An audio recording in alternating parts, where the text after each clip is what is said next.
starting at the far right. Will Bach. Mike DiNapoli? And Terry Delt. There are no minutes to approve. We'll do that at the next meeting. Project updates, Mr. DiNapoli, Main Street.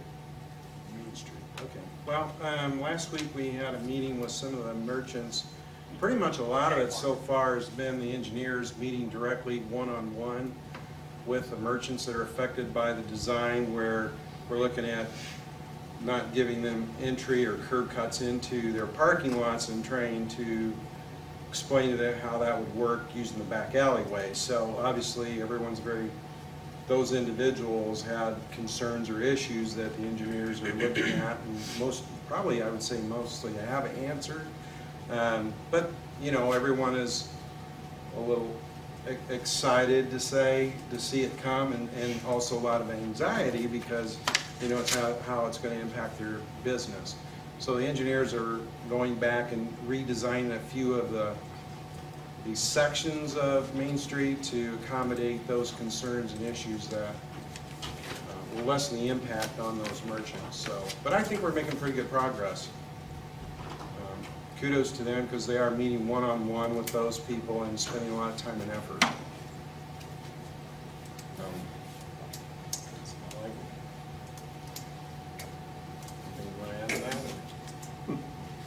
Greenway, Cindy Kirkhofer has most of that information, and she is on vacation. However, I know we are doing some soil boring, some testing next to the creek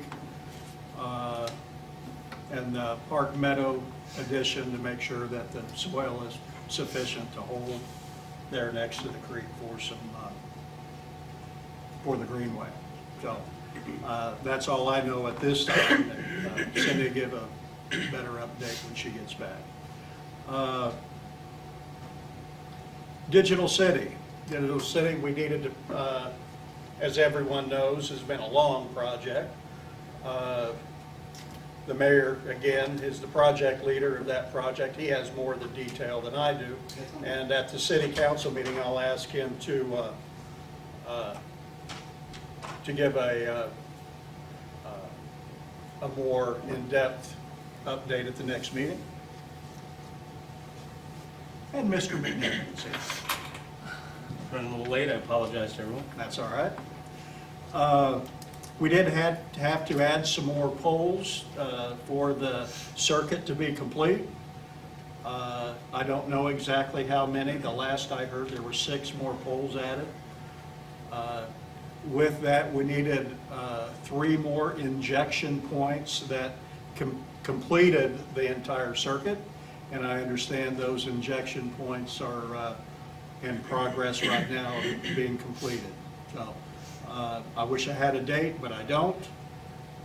There again, we'll ask the mayor to give a more in-depth update at the next council meeting, or we'll invite him here to the redevelopment commission meeting next month and get a more in-depth project update.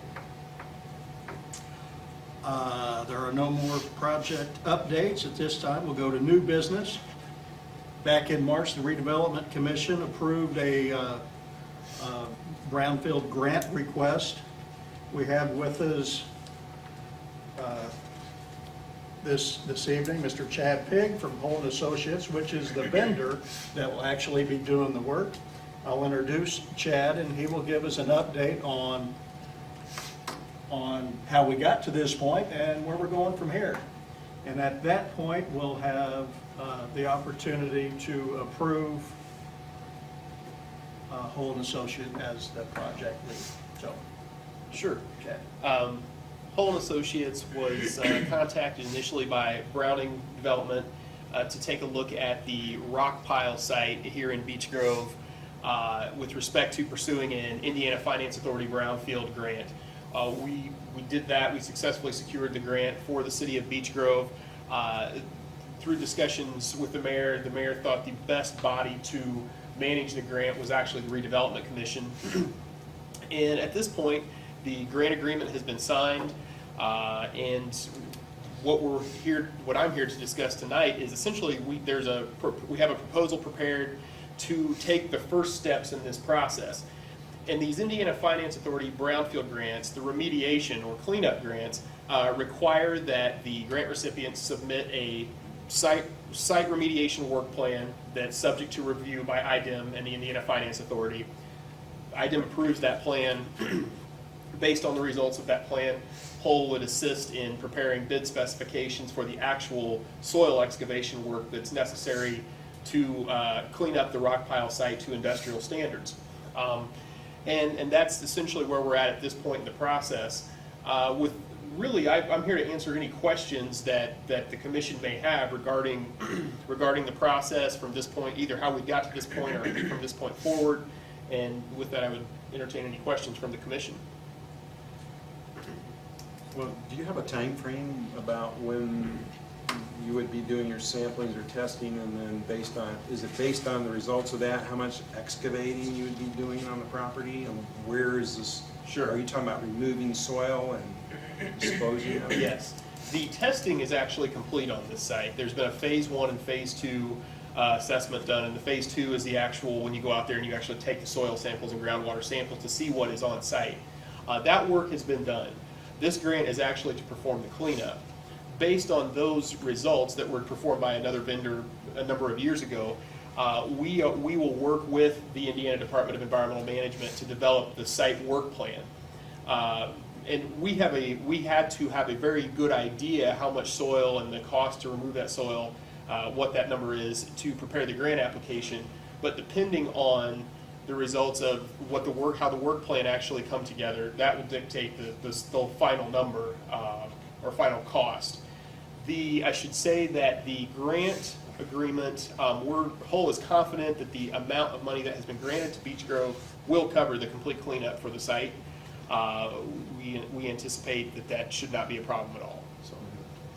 Are you looking at traffic issues in that area? I don't know if you're talking about large pieces of equipment or... Yeah, you could potentially be looking at those kinds of issues, and that would be something that when, after we get the actual site remediation work plan approved by IDEM, when we were preparing, because this will be a project that will have to be publicly bid. It will meet the threshold criteria numbers to be publicly bid. And in those specifications, will of course include things such, adequate traffic control, barriers if necessary, those kinds of things, and go from there. So yes, we will. We're accustomed to working in urban settings where that's necessary. Is this a complete removal of contaminants, or? What this will actually be is the site will be cleaned up to industrial standards. Now, it's very possible that the site will actually be cleaned up all the way to residential standards. But given what the future anticipated end use are with this site, and what the grant application actually stated is that the soil and groundwater levels will be cleaned up to industrial commercial levels. Basically, anything could occur on that site except for residential. And so, to say that's probably the best way to characterize that. Yeah. If the developer or developers were interested in doing residential, would there be another grant application process?